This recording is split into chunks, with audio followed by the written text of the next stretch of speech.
செம்மொழி தமிழாய்வு மத்திய நிறுவனத்தின் துணைத் தலைவராக மருத்துவர் சுதா சேசையை நியமிக்கப்பட்ட நிலையில் இந்த நியமனம் தமிழ் ஆர்வலர்கள் மத்தியில் சலசலப்பை உண்டாக்கியுள்ளது. இதுகுறித்து முக்கோணம் பகுதியில் பார்க்கலாம்.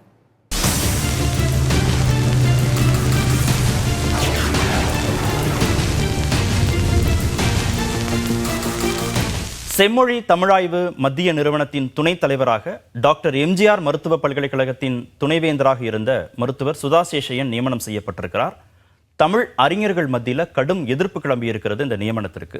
நியமனமும் அதற்கான சர்ச்சையும் குறித்த பின்னணியை முக்கோணம் பகுதியில் பார்க்கலாம்.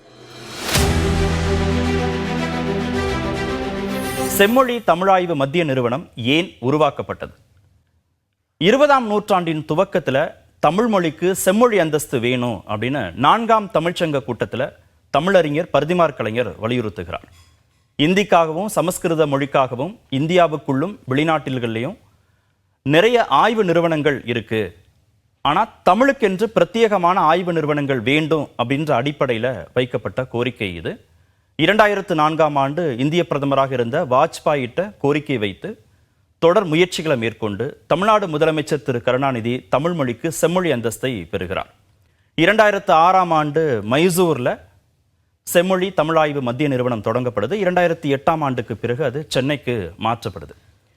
கிபி 6ஆம் நூற்றாண்டுக்குள்ள உருவான இலக்கண இலக்கிய ஆய்வுகளை மேற்கொள்ளணும் அப்படிங்கிறதான் செம்மொழி தமிழாய்வு மத்திய நிறுவனத்துடைய நோக்கம்.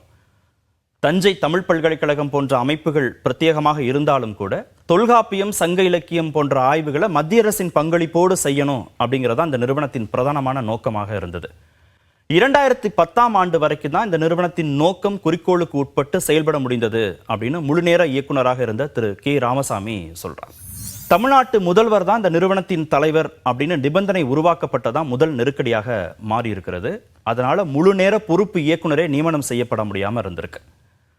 கருணாநிதி முதல்வராக இருந்து பதவி வெளியேறிய பிறகு ஜெயலலிதா ஆட்சி காலத்திலையும் மத்திய அரசுல பாஜக இருந்த போதும் கூட 13 ஆண்டுகள் முழுநேர இயக்குநர் இல்லாமல் இந்த நிறுவனம் செயல்பட்டிருக்கு.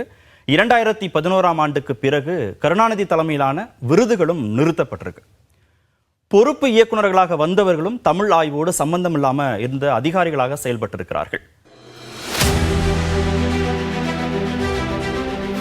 இரண்டாவது புள்ளி, துணைத் தலைவராக நியமனம் செய்யப்பட்டிருக்கக்கூடிய சுதா சேசையனுடைய பணி என்ன, பங்களிப்பு என்ன அப்படின்னு பார்க்கலாம். டாக்டர் எம்ஜிஆர் பல்கலைக்கழகத்தின் துணைவேந்தராக 2018ஆம் ஆண்டிலிருந்து 4 ஆண்டுகள் அவர் செயலாற்றிருக்கிறார். தேர்வு முறையில் நிறைய மாற்றங்களை கொண்டு வந்தவர் அப்படின்னு சொல்லப்படுகிறது. நல்ல மருத்துவராகவும் அவர் செயல்பட்டிருக்கிறார். ஆன்மீக சொற்பொழிவாளர், பட்டிமன்ற பேச்சாளர், 30க்கும் மேற்பட்ட ஆன்மீக இலக்கிய நூல்களை அவர் எழுதியிருக்கிறார். பிரிட்டானியா தகவல் களஞ்சியத்தை கொண்டு வந்ததிலும் அவர் முக்கிய பங்காற்றி இருக்கிறார். சுதா சேசையனுக்கு பதவி, தகுதிக்கு மரியாதையா, அரசியலா? இதான் 3வது புள்ளி. நல்ல மருத்துவர், நல்ல பேச்சாளர், சீர்மிகு வாசகர் போன்ற தகுதிகள் சுதா சேசையனுக்கு இருக்கு. ஆனால் செம்மொழி தமிழாய்வு நிறுவனத்தின் துணைத் தலைவராக நியமனம் செய்யப்பட வேண்டிய அளவுக்கு தகுதி இருக்கா அப்படின்ற விமர்சனம் வந்திருக்கு. தமிழ் ஆய்வில் நீண்ட நெடிய அனுபவம் கொண்ட தமிழ் அறிஞர்கள் யாருமே நியமனம் செய்யப்படலையே அப்படின்ற கேள்வியும் எழுந்திருக்கு. டாக்டர் எம்ஜிஆர் மருத்துவ பல்கலைக்கழகத்தின் துணைவேந்தராக இருந்து ஓய்வு பெற்று ஓராண்டு இடைவெளியில் இந்த நியமனம் செய்யப்பட்டிருக்கு. காசி தமிழ்ச்சங்க ஒருங்கிணைப்பாளராக இவர் இருந்திருக்கிறார். மத்திய அரசோடு நெருக்கமானவராக இருந்திருக்கிறார். அதனால அந்த நியமனத்தில் அரசியல் பின்னணி இருக்கா அப்படின்ற சந்தேகத்தையும் எழுப்புறாங்க. தமிழ் மொழிக்கும் சமஸ்கிருதத்திற்கும் உள்ள தொடர்புகள் குறித்த ஆய்வுகள், தொல்காப்பியம் சங்க இலக்கிய ஆய்வுக்கு பதிலாக பக்தி இலக்கிய ஆய்வுகள் செய்யப்படுது, பாஜகவின் கொள்கையாக அது இருக்கு அப்படின்ற விமர்சனங்கள் இருக்கக்கூடிய நிலையில இந்த பின்னணியில சுதா சேசையனுடைய நியமனம் அந்த சந்தேகங்களுக்கு வலு சேர்த்திருப்பதாக இருக்கு.